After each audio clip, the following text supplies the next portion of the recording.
Yeah. Talking with head coach of the Ursuline Irish, Dan Reardon. Dan, watch some practice here. It's kind of like the Tuesday before Friday game for you here, but I think just a general state of the union, I guess, if you will, state of the Irish as we prepare for Thursday night's game on a Monday afternoon. Yeah, so you know, this week we brought the kids in on Sunday, which we normally wouldn't do. Treated Sunday like a Monday, and you know, there's a domino effect there throughout the rest of the week since we are playing on Thursday. But I think our kids have done a phenomenal job as far as you know, handling this summer. This summer we had you know, essentially 2.5 months. Brady Shannon over there. Okay, go ahead. Sorry. Brady Shannon, our quarterback, right there. Yeah. You know, we essentially had 2.5 months of uncertainty and practicing without, you know, really knowing what it was going to be until we found out that we were going to have the abbreviated schedule with playoffs and so on. So I thought our kids did a phenomenal job. First of all, going back to the end of last season, we had a ton of growth the second half of the year. We were a very young football team. Our kids really grew the second half of the year, and our record didn't necessarily show it, but if you paid attention, we were getting better every single week, and we were very, very close a number of times.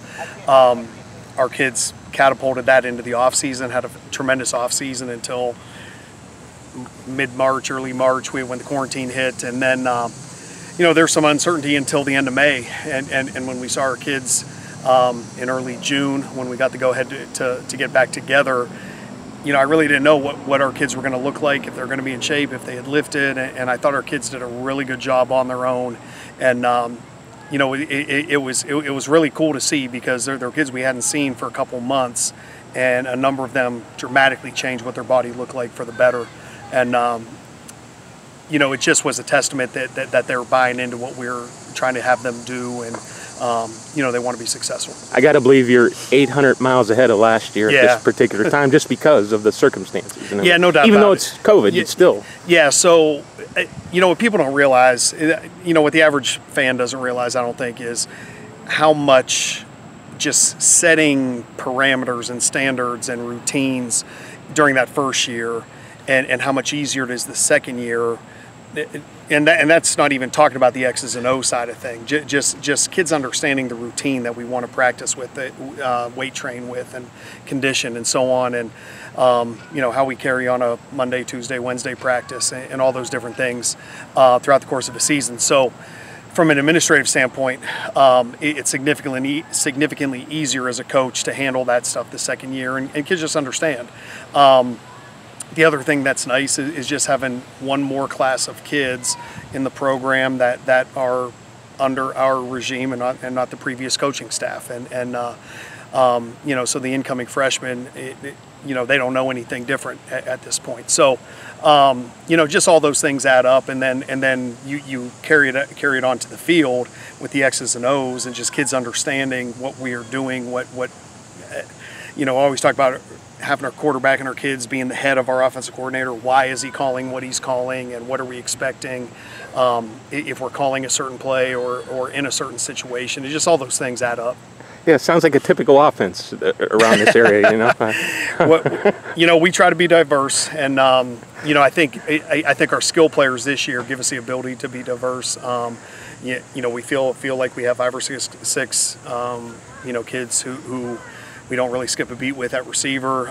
We have 3 running backs that are all capable of being good, quality, top-notch high school running backs. You know, we have a good quarterback, we have a tight end, and you know, when you have all those things, you can mix it up formationally and personnel-wise. Is it fun for you to dissect the defense when you have that opportunity? It is, yeah, it is, and a big part of what we do is try to find a mismatch, find a mismatch somewhere, and then B, you know, we do a lot of reading, you know, both run option and run pass option, but trying to put somebody in conflict on defense every single play, and making a decision off what he does. Watching your team a couple times, as you know, this summer, a couple things have caught my eye. Obviously, your son is an incredible player, probably on both sides of the ball, but he really stands out from what I've saw so far on the offensive side of the ball. I know a little bit about him, obviously, from being in Canton and then coming here. You know, can you talk about your son like a football player right now?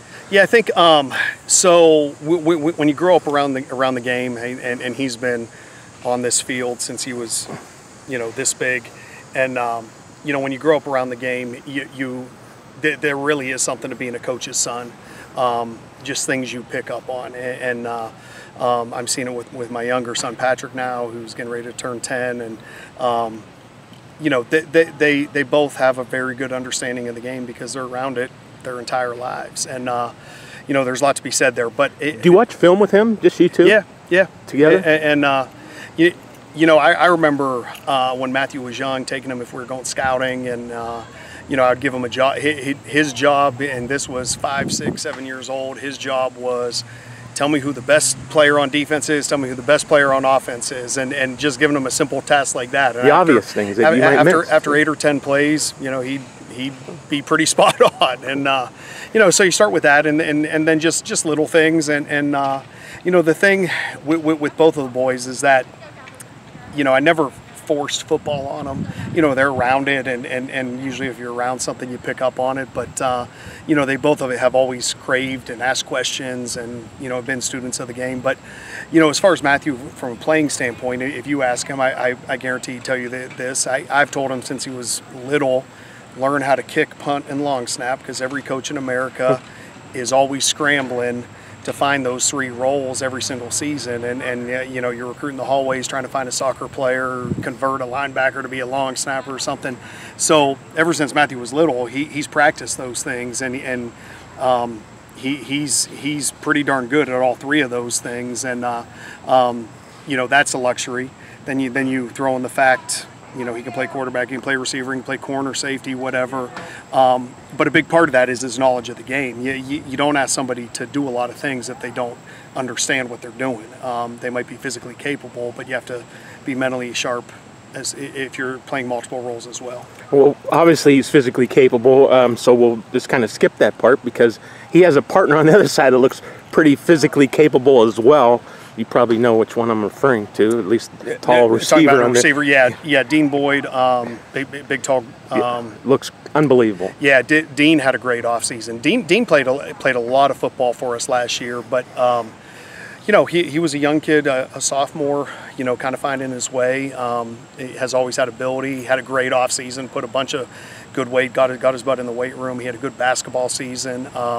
Dean's just a really good all-around athlete. He's a good tennis player. He is a real good tennis player. He can run track. He can play baseball. He's just one of these kids. He can do a lot of things very naturally. And you'll see him on the defensive side as well. But I think he's going to be a very recruitable kid because he's a big, tall kid who can run. And he's about 6'4", and legit. Yeah, and big hands, long wingspan, and so that can create matchup problems, and that's where he'll be really good. He has the ability to go up and rebound the ball.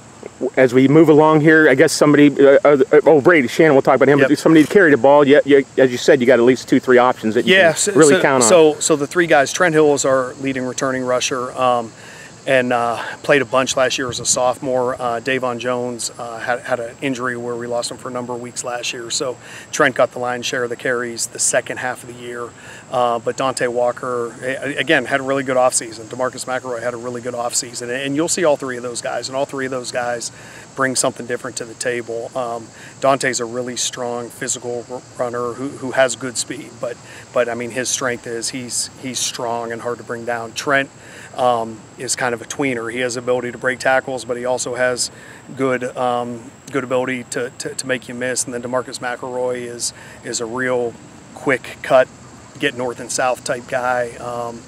Probably the fastest, not probably, he's the fastest out of the 3 and the quickest out of the 3. Trent's kind of in the middle, a little bit of both, and Dante's kind of the strong power guy. Brady Shannon, I mean, 3 years, 3 years as a player, I guess 2 as a starter, and one under your belt already. Yeah, so Brady's played a lot of football, and we have high expectations for him, and want him to take a big, huge step this year. Feel like he has good weapons on the perimeter to throw the ball to, and he's a big kid with a strong arm, and just taking that next step with the reps he's had, and expecting big things. And you're the mad scientist who gets to work with all these concoctions here. Yeah, we try. I think as a coach, one thing that I really enjoy is trying to find a formation where we can outflank somebody or get a mismatch with somebody and move guys around and then it all comes back to just featuring what our kids are good at. And you know, we have a good group of receivers, but they all do different things. You know, we don't ask them to all run the same routes, and you know, we're not trying to put a round peg into a square hole. You know. Dan, your offensive line seems to be maybe a bit maligned from people who don't understand the situation. Can you explain it? And I understand you're pretty good about this unit. Yeah, we return our top 7 guys on the offensive line. And that being said, we still have a young unit. We have a very, very good sophomore class on our offensive line, and a number of those guys will play and may start. But at some point in time, you know, 4 or 5 of them will get playing time on the offensive line, we expect.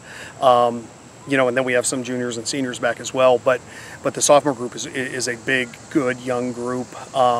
But we have a ton of experience back now. The problem last year was we had a bunch of guys playing that, quite frankly, should have still been playing JV football, but we didn't have a big senior class. So we had some guys who were kind of thrust into varsity action maybe a year before they should have been, realistically, if we had a bigger senior class. But you know, they survived. They got better. They you know, again, I keep talking about the off season, but I feel like our kids had a phenomenal off season. Our strength, you know, as a team across the board, we had huge gains.